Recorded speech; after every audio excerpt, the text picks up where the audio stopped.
Welcome to Water Reuse Navigating Regulations. This image is from a building recently completed by Louise Crutcher Lewis. As you enter the lobby of the Hans Rosling Center Population Health, you would never know that you were walking over roughly 47,000 gallon cistern and treatment system. The lobby features signage, infographics related to water consumption and the role the cistern plays in the building, and which gives the building users the opportunity to connect and understand their relationship with water.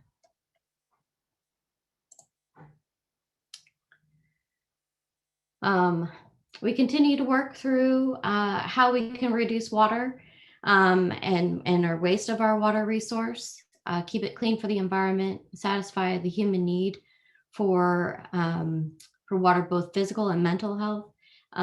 Water can bring us calm and relaxation.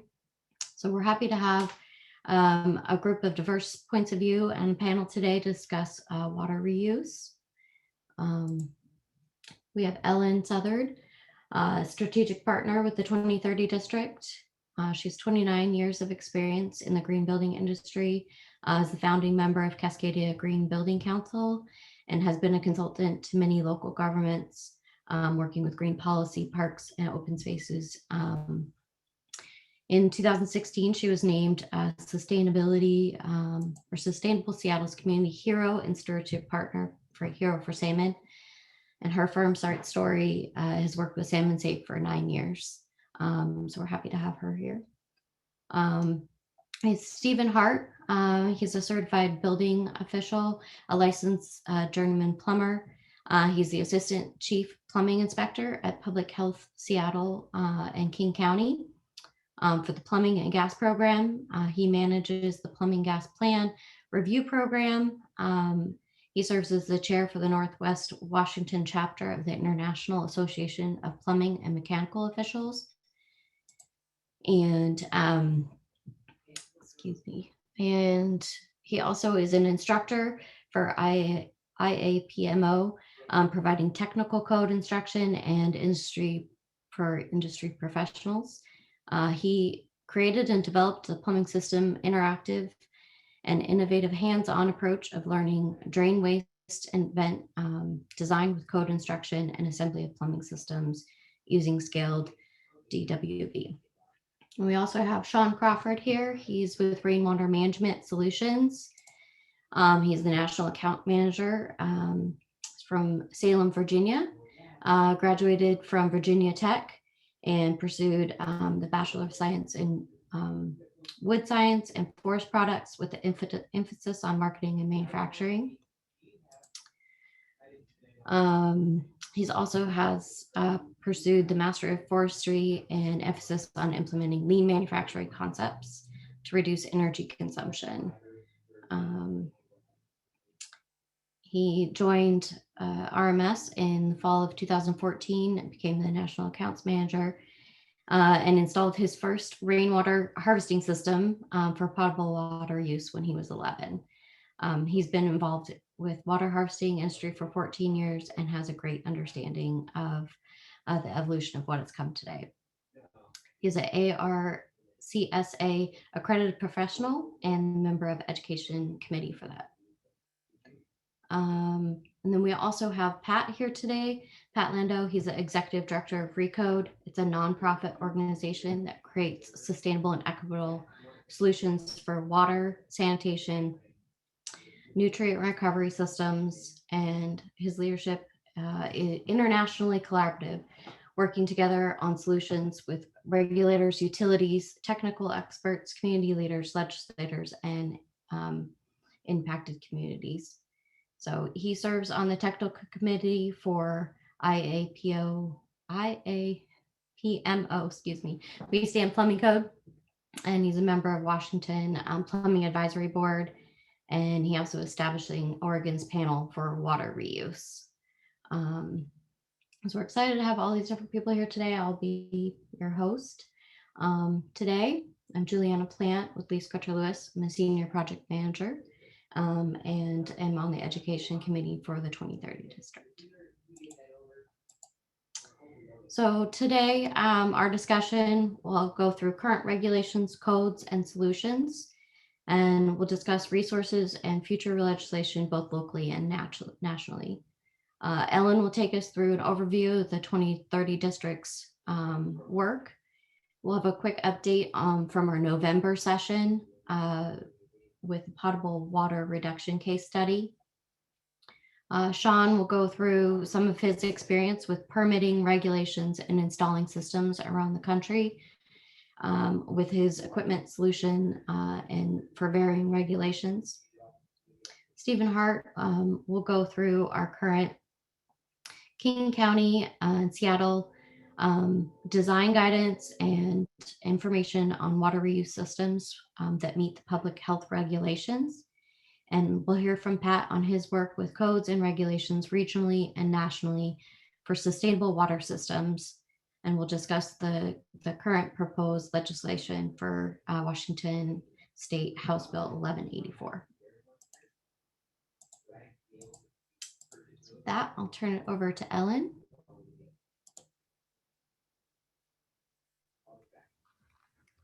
Good morning, everybody. Thank you so much for joining us on a Monday morning. And thanks to Juliana. We have a terrific education committee, and she's been wonderful to work with on this session and keeping us all organized. So I'm going to do a really rapid fire here about the 2030 district. We've got some folks that have not joined us before. So just give you an overview of who we are and what we're doing. The Seattle 2030 district is committed to transforming our city by significantly reducing environmental impacts of buildings by the year 2030. We're doing this because without transformative change in the buildings where we live and work, we will lose the climate battle here in the Pacific Northwest. We have a unique ability to connect and convene decision makers who can influence corporate culture and help create policies to help solve the climate crisis. Can we go back a little bit, Juliana? I think these are moving a little fast. Sorry about that. In terms of the global need, for the first time, the majority of the world's population is living in cities, and we're rapidly urbanizing across the globe. And so we've got to address this shift in population. And in terms of rapid urbanization, Seattle is one of the fastest growing cities in the US. Globally, over the next 16 years, it's expected that 1.6 billion people will move into cities. To accommodate those people, about 900 million square feet of buildings will need to be built to or renovated globally over the next 16 years. So what does that look like? Well, the US is about 275 billion square feet of building. Over the next 16 years, we're talking about building and renovating 3.5 times the current building stock of the United States. So that's a pretty significant shift if you think about really adding our entire country to the globe 3.5 times. So that's why we're here. We're addressing rapid transformation. We represent a huge opportunity as well as an urgent need to get this right. And we're really looking at the transformation of the building sector to address climate change and economic issues around much of this urbanization. And that is where the Seattle 2030 district really kicks in. Our district is committed to transforming our city significantly. We are doing this.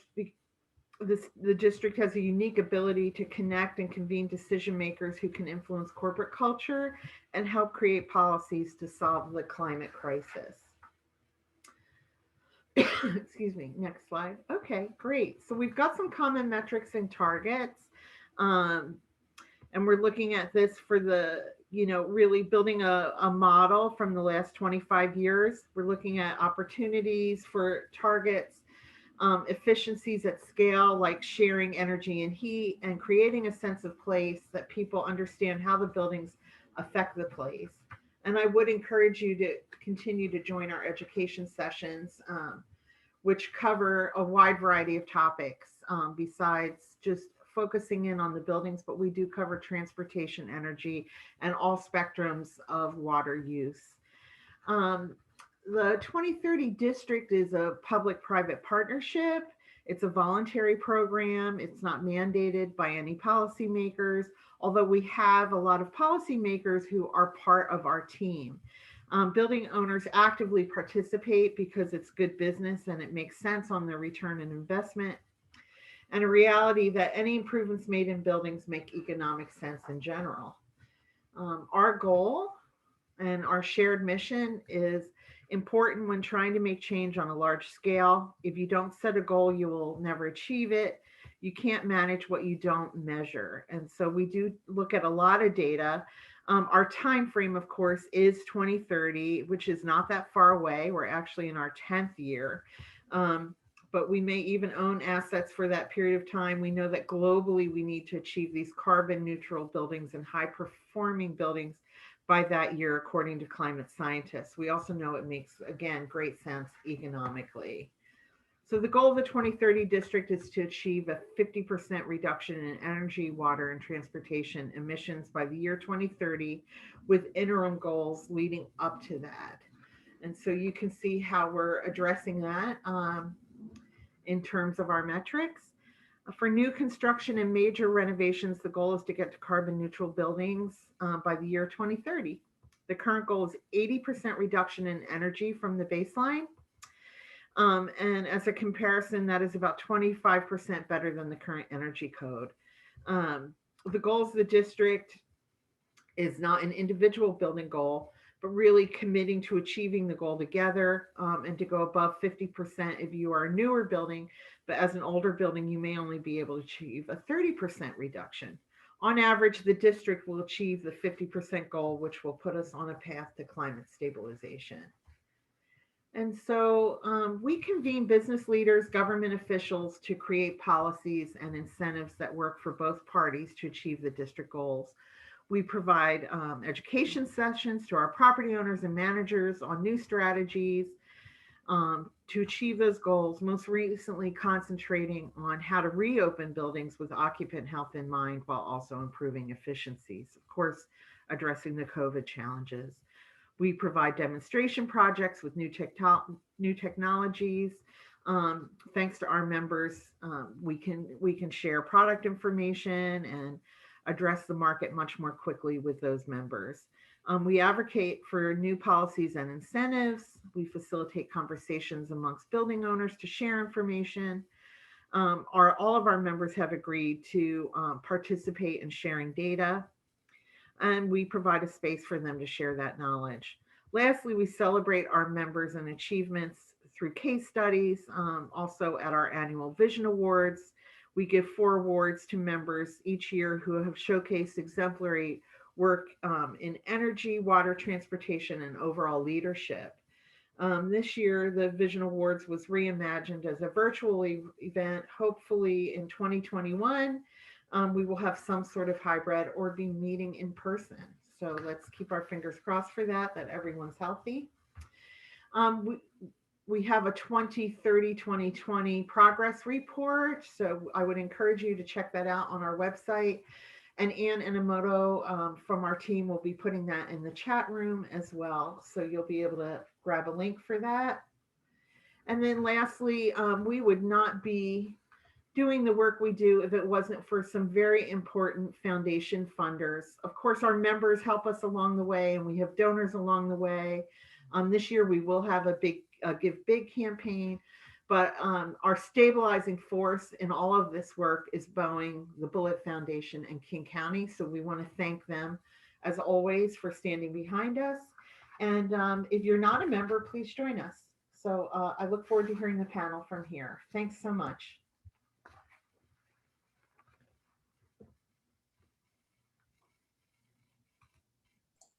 All right, thank you, Ellen. Go through, we had a session in November. I encourage you to go to our YouTube channel on the 2030 district to learn more about the potable water reduction report. Molly Freed from ILFI presented on the draft report in November. It has reduction strategy research, return on investment data, fixture greywater to non-potable, rainwater to toilet flushing, gray and rainwater to irrigation information. So you can watch that preview. The report is due out March 10th, and there's a launch event on March 25th.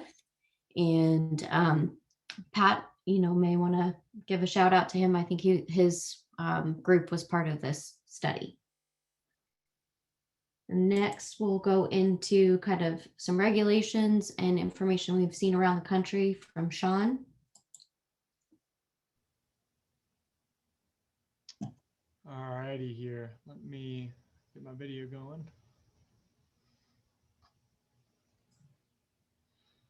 So just kind of a little bit about who we are and why a company like ours is kind of carved out. We basically specialize in industrial leading or in system integration, manufacturing, and professional service firm for rainwater, stormwater, and greywater solutions. We don't really do black water. That's a whole nother realm. But our company focuses on providing basically systems that are integrated together for complete rainwater harvesting reuse systems, stormwater reuse systems. It's a very niche industry, but it's gaining a lot of popularity amongst bigger companies who are creating smaller divisions that focus on this. So if we have a project where the engineer wants to do, or customer wants to do rainwater harvesting, for example, they'll come to our firm, we'll help the engineer, we'll help the customer put together a full solution for it. And then we'll navigate those local codes and jurisdictions and help them out with that. It's huge growing demand. We're located in Roanoke, Virginia. You're probably thinking, like, how did a company out of Roanoke, Virginia get started doing this? Well, there's a lot of water demand needs here in Virginia, as well as all over the country.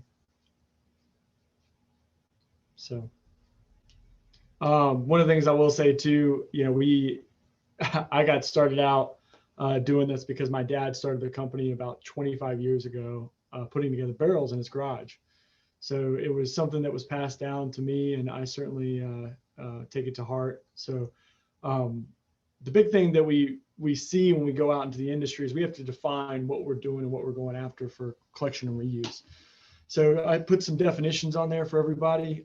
Big thing is rainwater, natural precipitation that comes off a rooftop surface. That's big. Stormwater is more precipitation that comes off a surface at grade or an impervious surface. Greywater includes wastewater from bathtubs, showers, lavatories, clothes washers, and laundry tubs. Blackwater is more, toilets, things that have fecal matter in them, urine, anything with toilet paper. We have to define those things because with our customers and as a manufacturer, we have to know exactly what's going to be in that water and what we need to take out of it. So big green drivers for us. Why would a company like ours, and why is this keep coming along? Well, these are the big ones across the country. LEED, I'd say, is one of the common ones that we're all familiar with. We've seen a lot out there too. You get LEED credit points, living building challenges, 2030 water district. We see that in Philadelphia. We see that out in Seattle. Regulatory issues. This is the big driver now that we're seeing across the country. Stormwater volume reduction, stormwater rate reduction, lack of available sources of water infrastructure. We just can't meet the demand for the water infrastructure. So you're seeing that all over the country, whether it's gray water, black water, or stormwater, rainwater coming off. And then you have pollution prevention. For example, in Virginia, we've had a lot of snow here recently and ice. We're salting our roads constantly. Well, that's actually affecting the pH in our lakes and streams right now, and it's a big ongoing issue we have to talk about. So those are the big green drivers for us. So as a manufacturer, we get thrown this standards and codes, and this is what I was talking to Juliana about when she reached out to me. Is it's kind of confusing across the country. There is no standard. Each state is different. The big thing that we follow for standards is the ARCSA ASPE chapter for rainwater. There's an ARCSA ASPE standard 63. There's an ARCSA ASPE standard 78 for stormwater that's coming out. And then you have NSF 350, which is another standard that's coming out for greywater reuse. These are just giving us guidelines because right now there's no really good national code that designates exactly what a manufacturer should do or what an engineer should do. We have the uniform plumbing code, and then the international plumbing code. Depending on where you are in the country, your state will typically adopt that code. And within there, there'll be writings they'll be talking about rainwater, greywater. For example, in Virginia, greywater reuse isn't really a common theme. It's not talked about in the International Plumbing Code. It's kind of hush hush. And so what they do is they leave it to the local state, which is left to the local Department of Health. And in some cases, it's left to the local inspector. So as you can imagine, there's a lot of confusion on level of treatment. And depending on the source, we don't really know what to do as a manufacturer sometimes in some areas. There are some areas that have gotten really developed and they know exactly what to do and what to offer and say, hey, here's exactly what you need for the treatment train in order to make this system approved by the city and be okay to use and for the customer. They give you guidance. But right now, it's kind of just a free-for-all across the country. And in some states, it's even illegal to do rainwater harvesting. And so they've actually taken back that as well. So if you can imagine being in our shoes, you think, why would you want to be a manufacturer in this industry? There's nothing uniform about it. But it's getting there. And that's what we see. Big organizations that are promoting this are CanArm, which is a Canadian association for rainwater management, and then ARCSA, who's talking about looking at alternate water reuse as well, instead of just being called more of a rainwater catchment system association. They've been focusing more because they see a demand for gray water and black water about becoming an association that looks at all that. So the big thing that I wanted to focus on in these slides and kind of say, okay, well, for alternate water, look at gray water. I could go on and on about rainwater and gray water and everything. I don't think we'd have enough time to go over and discuss all those, but just for gray water, what are the big things in those? We've got laundry detergents, soaps, hair, lint, dirt, a little bit of ammonia. Let's be honest. Somebody or everybody might pee in the shower. We have disinfectants, like pesticides, antibiotics, etc. In some cases, pharmaceuticals. So that's what we see. That's a very low volume if you look at what's running off. So if you look at the Washington Administration Code on how to size these systems and gray water systems alone, this gives you a little bit of an idea. You know, just for example, here the biggest thing is bathtubs and showers, traditional showers. That's a huge collection source that we're just letting go down the drain, and it has to go back to a water treatment facility. If you look at energy consumption, a water treatment facility is the highest energy consumer.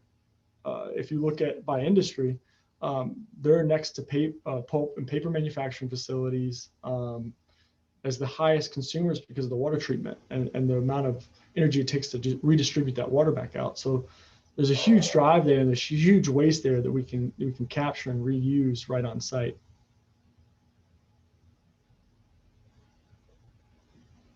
So now, you know, if I look at this with a customer and I say, okay, wait, here's your huge amount coming down and we could reuse this. Well, now we got to go to the local state, make sure that it's going to be local jurisdiction to make sure it's going to meet the requirements. So for Seattle, you have to meet a Class A water treatment. Basically, you have to meet Class A water treatment expectations. So what this would mean is for Class A reclaimed water, you would have to, for turbidity, you'd have to be, you know, monthly less than 2 NTUs. You know, you'd have to look at, you'd have to add coagulation and filtration. So coagulation is like an injection you put in there and you coagulate water. We don't see that anywhere else, just to be clear. We don't see that anywhere else in the country. We only see that in your market. Membrane filtration has to be part of that. Disinfection, a lot of different things. So thanks, Julia. Don't worry, you can go to the next one. So what RMS did was we saw gray water coming down. When I was about 18, I was in Germany and I saw gray water reuse systems in action. And I was like, this is going to be big over here. I can see it. But it was that was back in 2005. It was very early on. I didn't know what was going to happen here in the States. When we came back over, we decided about 6 years ago, to create a modular system. This would be the package, just the starting package. And what we found with gray water is that if we pre-treat it and pre-screen it, which is what we have that number 1 there, we get the hair and lint out first. 2, what we do is we biological treat it with aeration and like an MBBR is what it's called. It's a moving bed bioreactor. And we basically biologically treat that water. That's very low maintenance.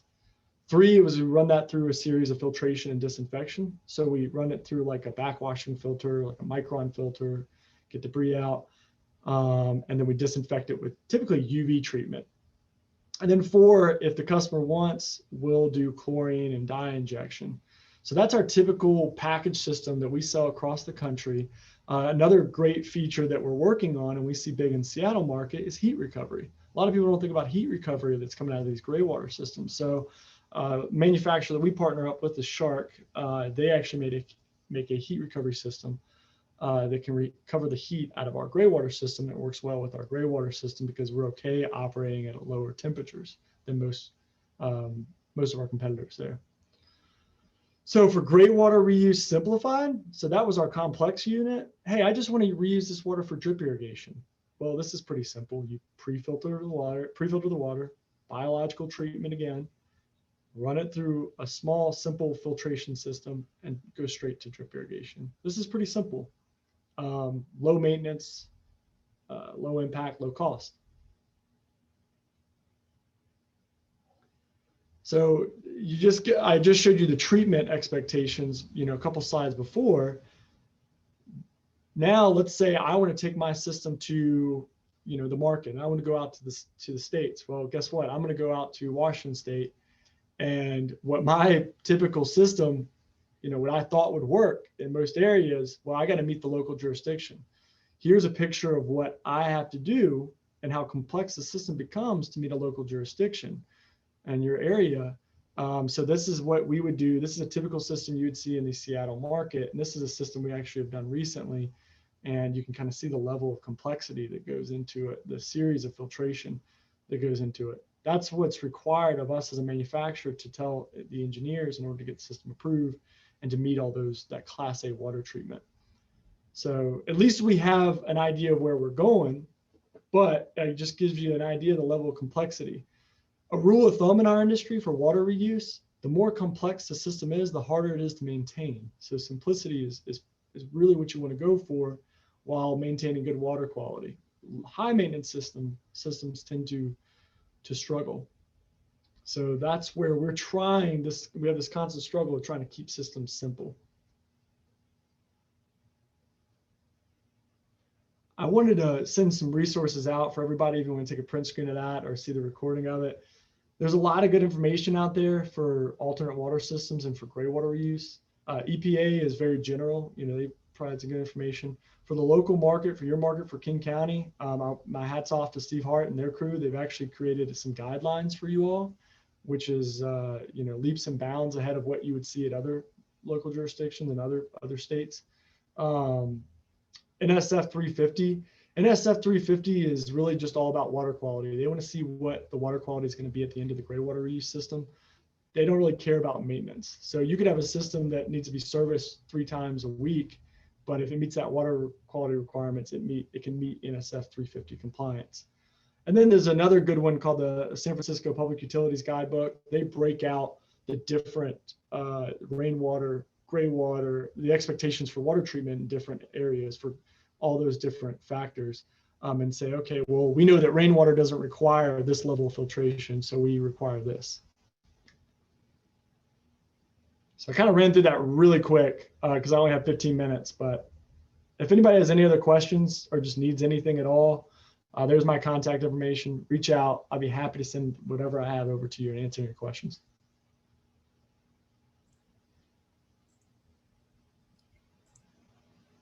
Great, thank you, Shawn. Just check with Ellen really quick if we have any quick questions that we want to go through now in the chat.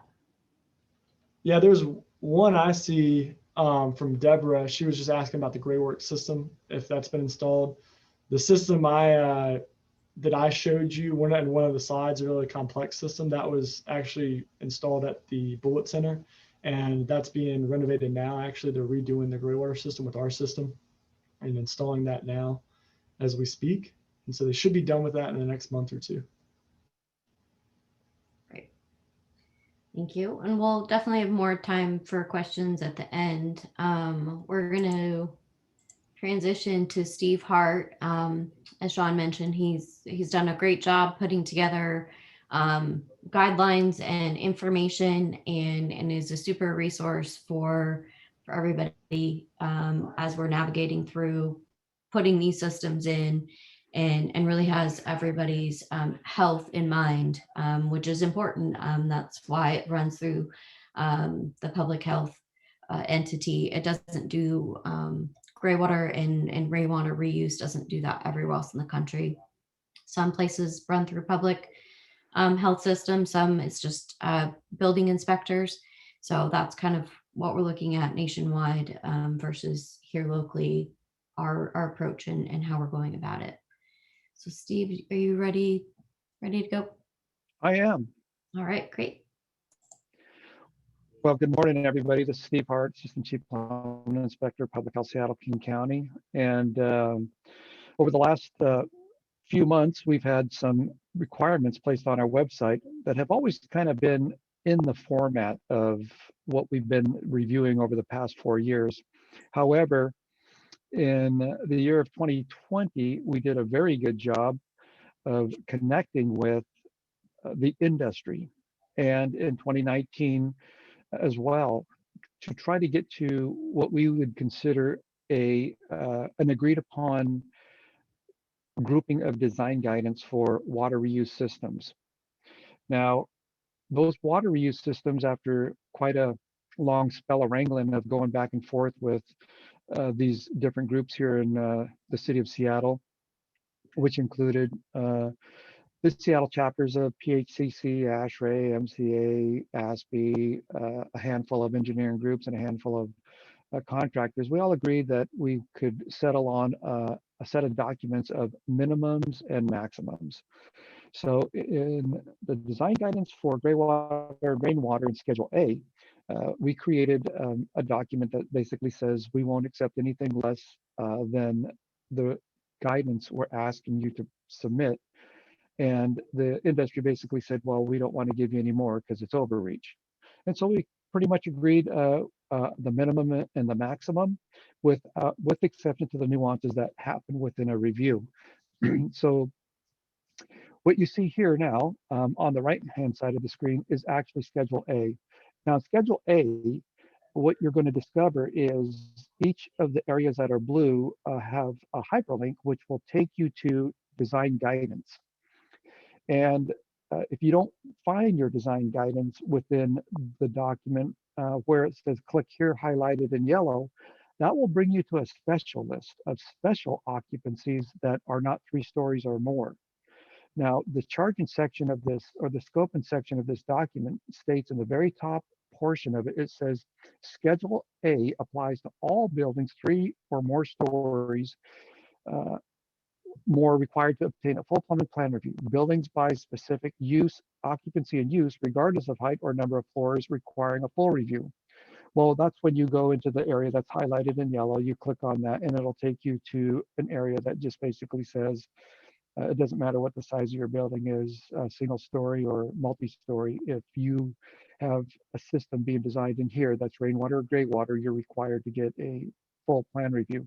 When you open up the document here for greywater and rainwater design guidance, they're listed under both commercial and residential. So you kind of have to sift through the design guidance to basically understand which portions of this design guidance applies to your project, whether it's commercial or residential.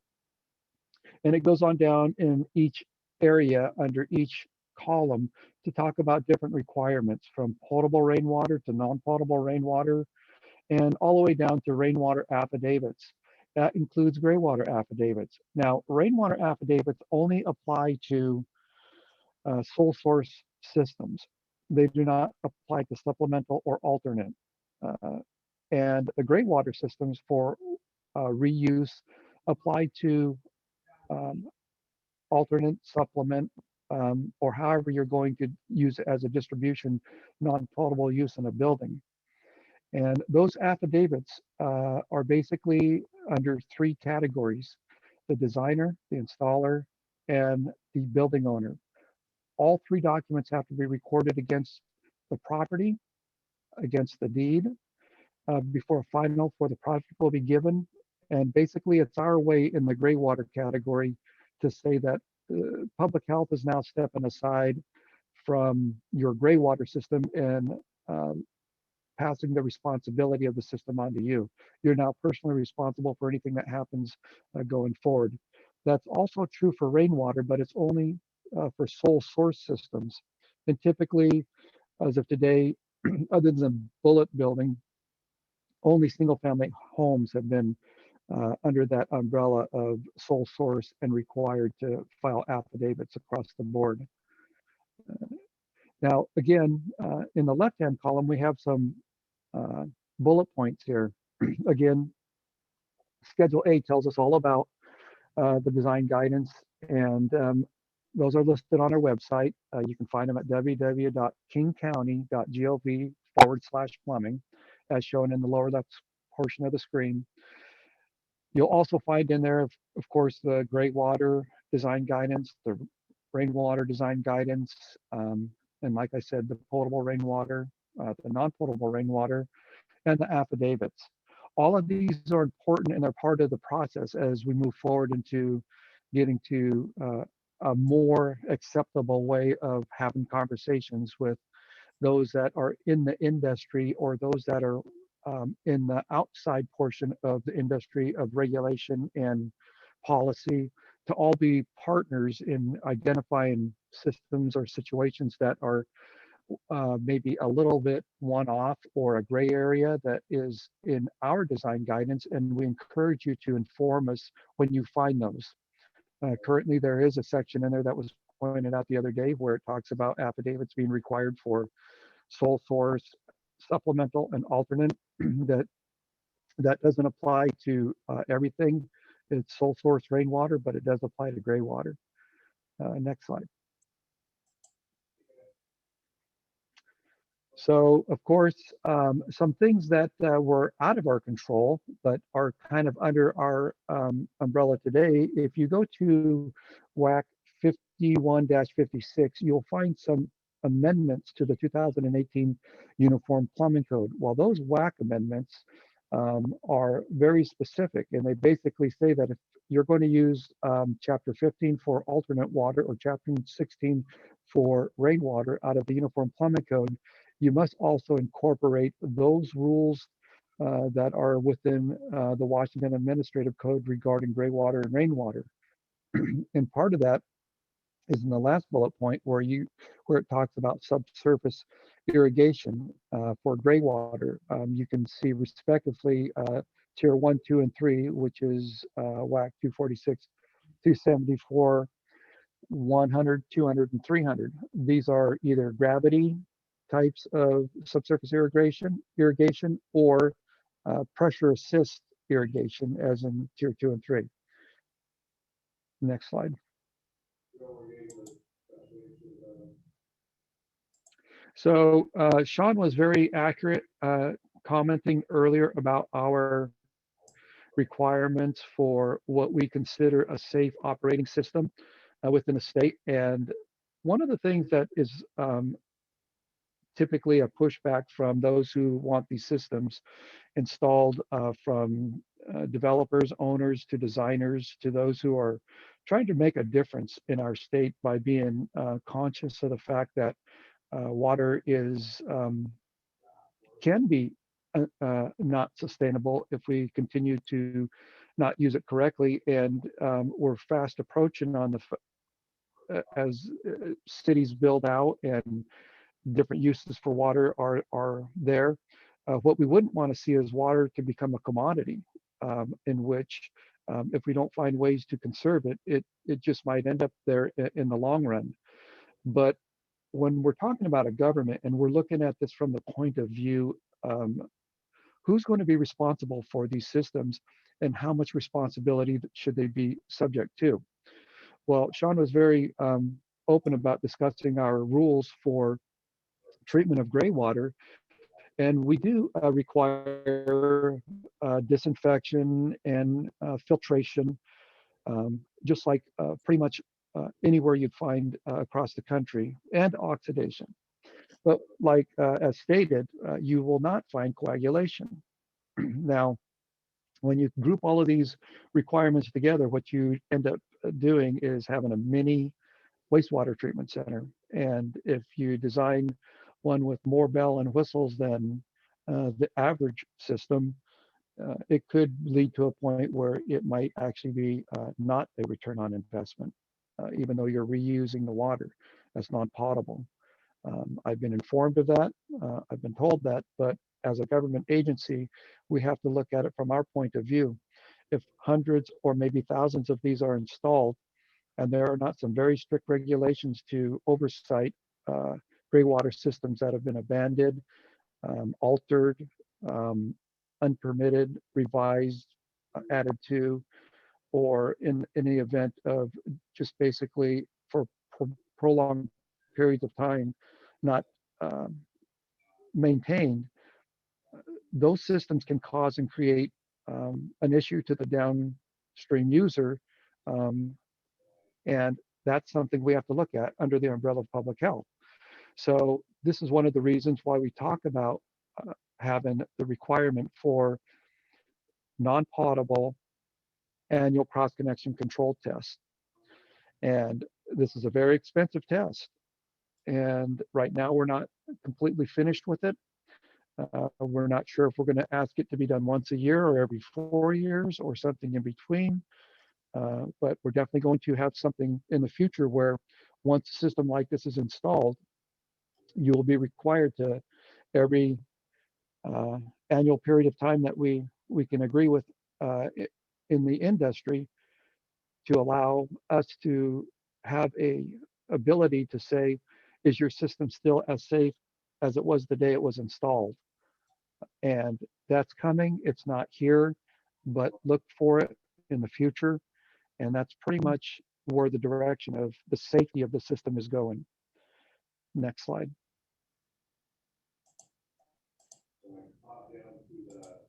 Oops. I can take a question now, or we can do that at the end of the presentation. Let's see, I don't see any new questions in the chat. We'll wait for that. Thank you, Steve, for providing update, and really appreciate it. I think one major thing to note as you are going to submit your permit, you want to make sure that you have your operation and maintenance in mind. That's something that the team will be looking at to make sure that you guys have a program and have thought about that throughout. And that's an important piece that you know, we have a good upkeep of these systems along the way. So up next we have Pat. And get here, go through kind of regional and upcoming code and resources. Thanks. Thanks, Juliana. So yeah, my name's Pat Lando. I'm with a nonprofit called Recode, and Recode works to insert access and to accelerate and adopt equitable and sustainable water systems. And we do this from a viewpoint which we call the new nexus, right? Which is nutrient, energy, and water.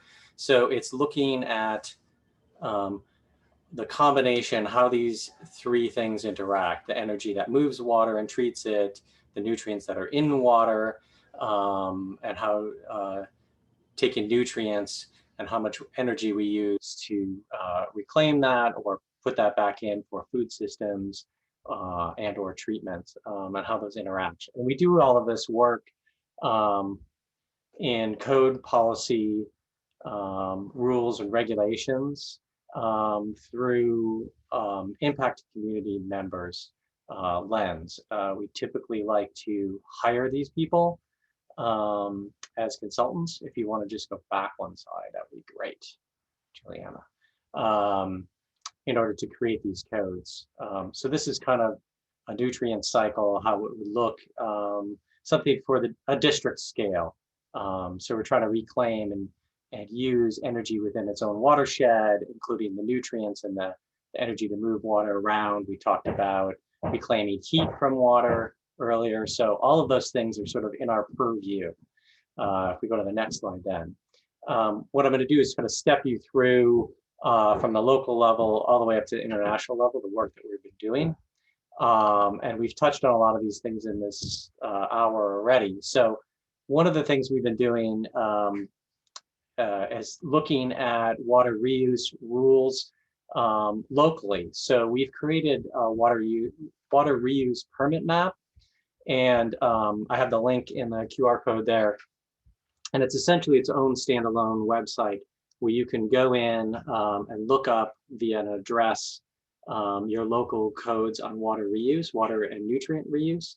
And it's a wiki page. So if there isn't any codes in there, you can actually sign up and insert your own local codes in there and create a more robust database for others to use. And so what we found is that we can use this as a tool not only for regulators to look at what other jurisdictions are doing, but so other people can find all of these codes and rules and regulations that are all over the country, that are all unique to its own local populations and rules and regulations, just as we talked about earlier. So that's what we've been working on the local level to try to demystify where this information is and how to get it out there. The next thing we can look at, which is the next slide, is right there in Seattle, is the House Bill 1184, which is to adopt the risk-based on-site non-potable water reuse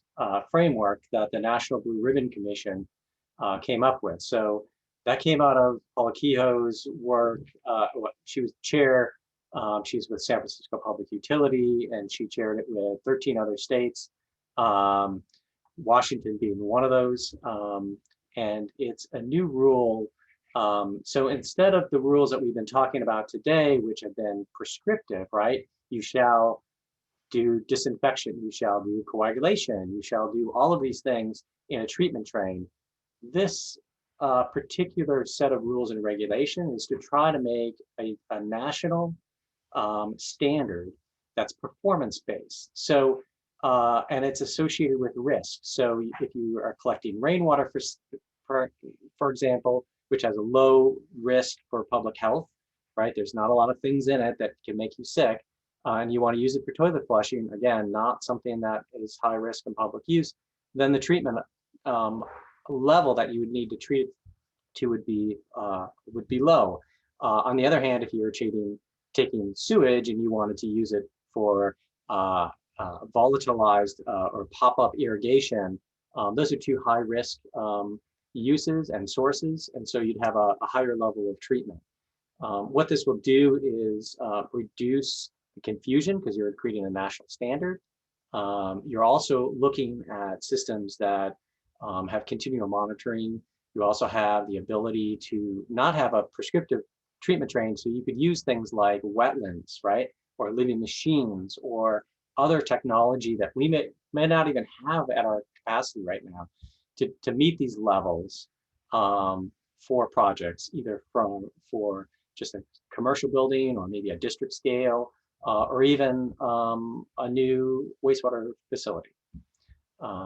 So that's in the legislation right now. I would tell everybody in this group to take a look at it, sign up for it, read a little bit, ask us questions about it. And I have people write, support into your legislation about it. Connected with that, if we go to the next slide, what we've done is we actually created a back end of this, a database for this. So as these systems come online, district scale systems or water reuse systems, we are doing a resource recovery tracking tool. You can go to the next slide. And so what that does is it allows, you can go to the next slide. There you go, great. It's a database for owners, operators, and regulators to see how these different systems are working across the nation. And it's kind of a back end so they can understand how all of these things are happening, where the failures are, where the successes are. So we're not operating in a vacuum. That's kind of how we are today. What this also does is going to send a standardized reporting system back to the regulators so they can have a clean report that's universal. And then baked in with this, we have some things that provide equity and sustainability. So we have where these systems are located, so we can dial into what the land use values are like, if there was a food desert nearby, if there was lack of open space. So if you're putting in a system that requires, let's say like a wetland, which ends up being open space, and your property values go up, and you end up having more people moving to the area and changing demographics, how does that work? What are the stacked benefits of having an on-site water reuse system versus a standard water treatment facility that would go in the same location? So we're trying to understand and look at the stacked benefits of these systems, and also using the capacity of having multiple systems, understand how they're working, not working, where the benefits are, in order to look at this as a solution for planning and development efforts. Next slide. On the national level, again, we're looking at the human right to water and sanitation.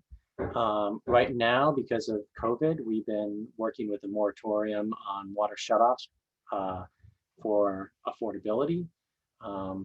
I'm glad to say that Washington jumped onto this, and right now they do have a moratorium on stopping water shutoffs because of lack of payment.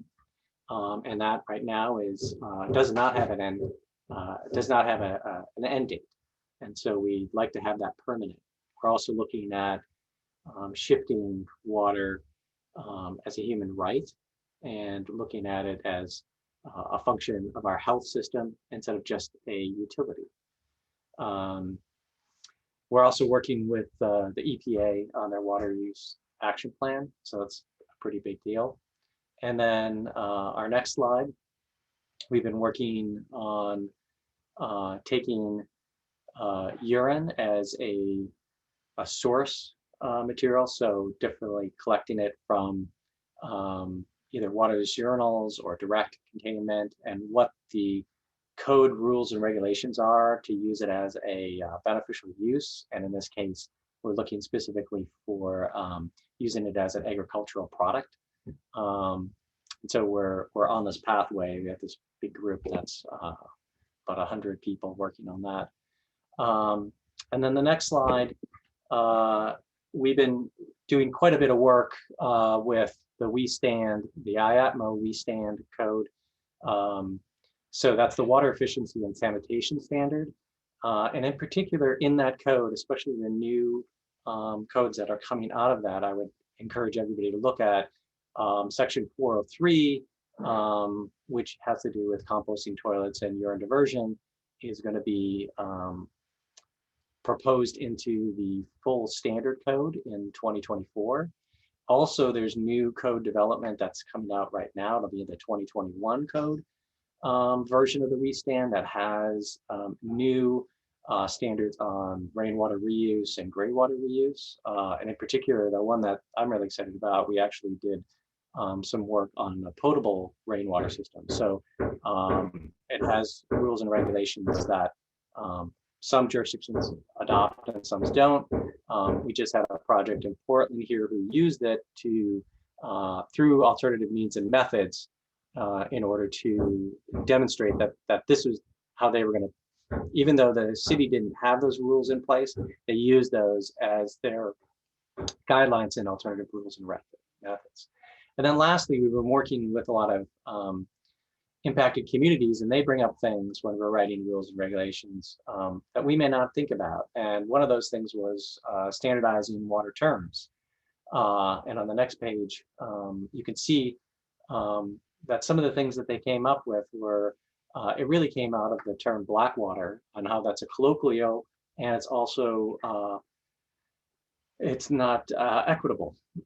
So we've been shifting that term universally. We propose to EPA and other regulators to stop using that term and use domestic sewage, which is what is in most standards. And we have other rules and language that we're trying to promote on a national level. And then the last one is to start looking at trying to have a universal approach to signage and discussion of water and water clarity and quality, and maybe even a graphic that goes along with it. So that's kind of some of the work we're doing. There's probably a lot of questions and comments, but yeah.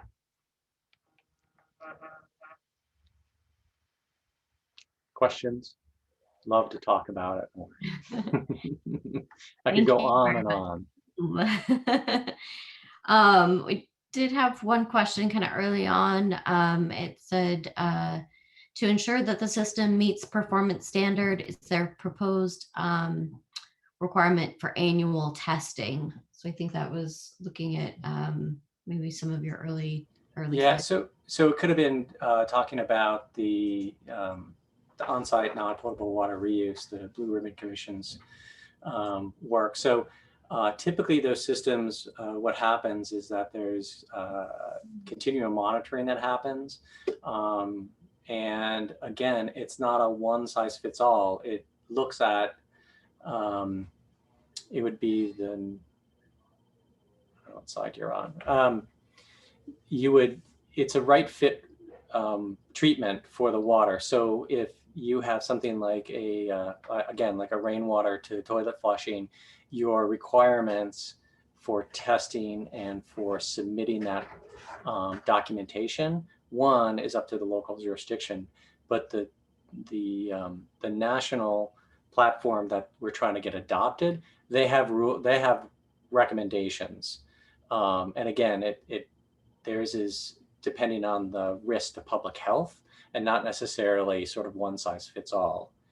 So what happens is that the state would adopt these rules, they would go through the rulemaking process, and then county by county or jurisdiction by jurisdiction would either adopt those rules and regulations outright, or maybe they may put higher restrictions on it. So King County may in fact say, no, we want the coagulation in there as a requirement, even though the rest of the state adopted a rule or regulation that did not require that. So that's kind of how rules get adopted from sort of a more national standard in general. So I hope that answers that question a little bit.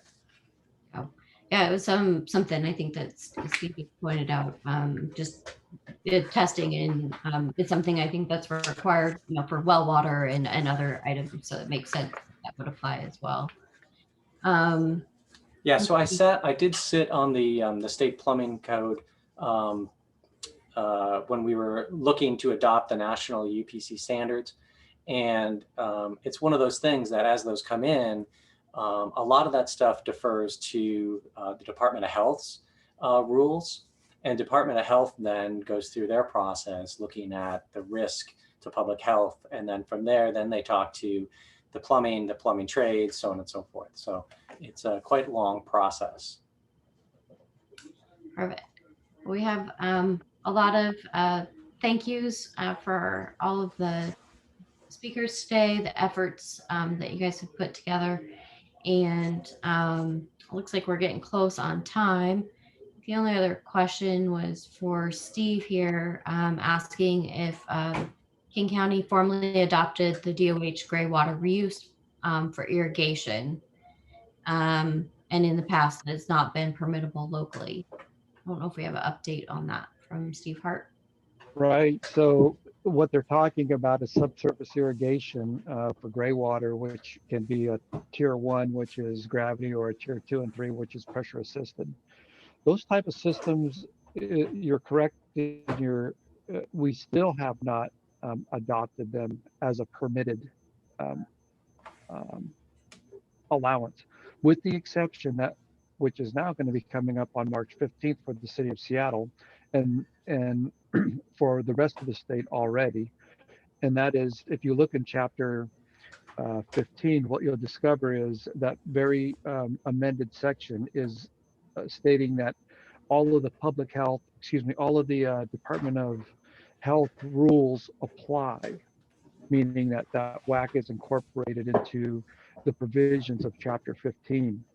And And you would find that if you were reading Washington Administrative or Googled up a WAC 51-56 and then navigated to chapter 15 and 16. And there you'll find the rules and the requirements that basically tell us that not only do you have to follow the rules in these two chapters for rainwater or alternate water reuse in chapter 15, you'll also be required to follow the Department of Health or the rules or the administrative code regarding these systems.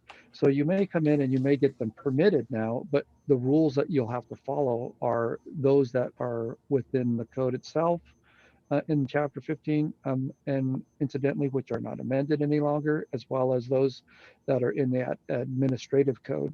So where you might find yourself having an amendment that would have allowed you a little bit of latitude, you might find an administrative code that might find it much more restrictive. So it's going to be a little bit of a challenge going forward for those who do certain projects and propose certain uses. It will allow us or cause us to have to dig deeper into administrative codes that actually connect to your proposed use, in addition to what you find in chapter 15 for subsurface irrigation. Great. Well, thank you. I think we're out of time, but just for everybody, the 2018 energy code and plumbing code that was referencing is now in effect as of February 1st. And City of Seattle will be effective March 15th. So thanks again, everyone. Ellen, I don't know if you have any last quick words. We will be posting our March session here soon. Thank you all so much. We do have a roundtable this Thursday. You can email me, Ellen Southard at Seattle 2030 Districts, or excuse me, Ellen Southard at 2030 Districts if you want to join the roundtable. And then our next session's on water. In May, we're going to be celebrating National Historic Preservation Month and learning about some of the shoreline work that's being done for the Maritime Heritage Program here, the national designation, and how that's going to impact the shorelines of the Seattle 2030 District. And then we'll have a follow-up on rainwater and greywater in June. So please join us then. And then in between, we'll have a session on energy and a session on transportation. So thanks very much. Thanks, everybody.